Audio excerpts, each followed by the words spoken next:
A tradition of pilgrimage developed in Bethany beyond the Jordan, commemorating not only the site of Christ's baptism, but the place where Elijah ascended to heaven and John the Baptist preached.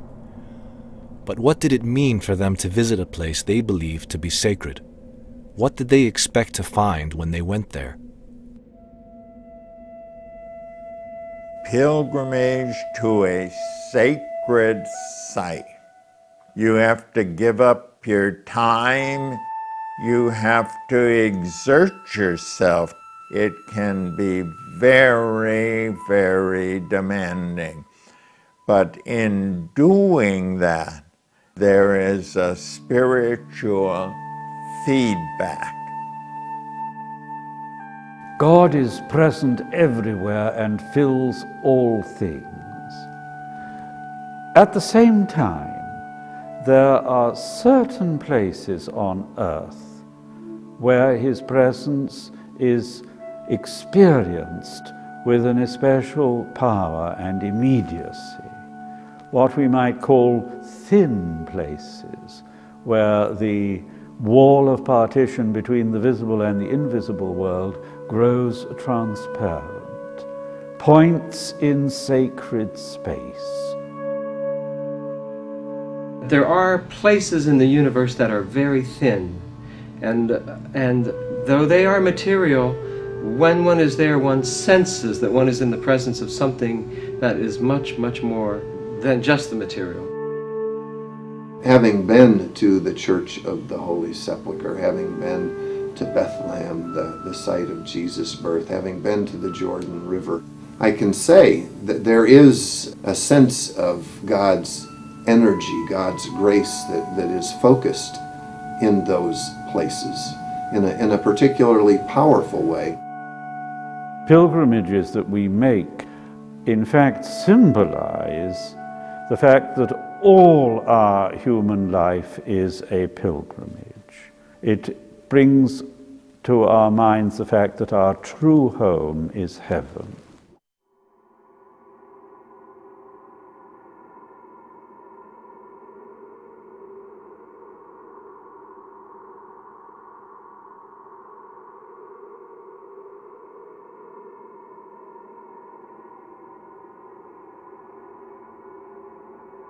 The written testimony of pilgrims was an important layer of evidence, which was used by archaeologists to bring them closer to identifying Bethany beyond the Jordan.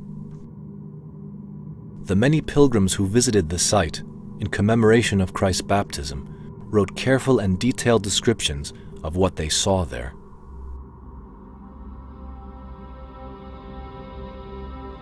Is there a historical memory associated with the baptism site? Very possibly, because there were followers of John the Baptist who remained Baptists. So it's very likely that there was a population that stayed in the neighborhood where the baptism took place and where the Baptists had their center, who may have remembered where it was.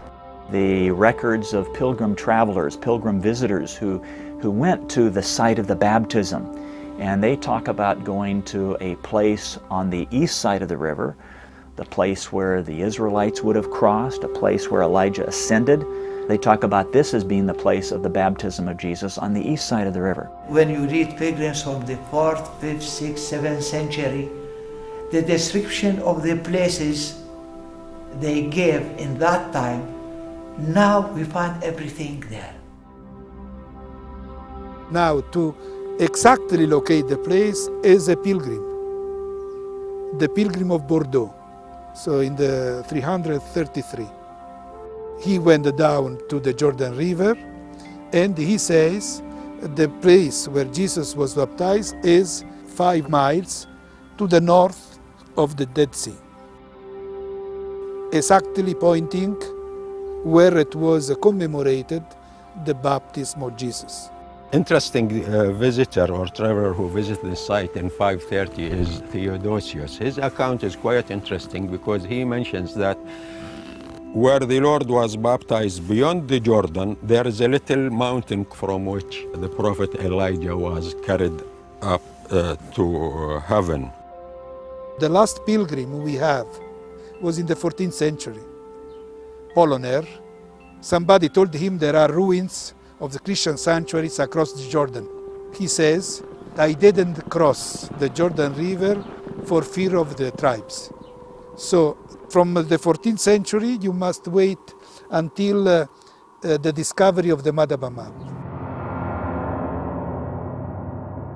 If Bethany beyond the Jordan was a destination for pilgrims celebrating Christ's baptism, and if the monastery at Safsafas was home to a thriving community, how could the site disappear completely from Christian history from the 14th century until the beginning of the 20th? What dangers could have kept the pilgrims away?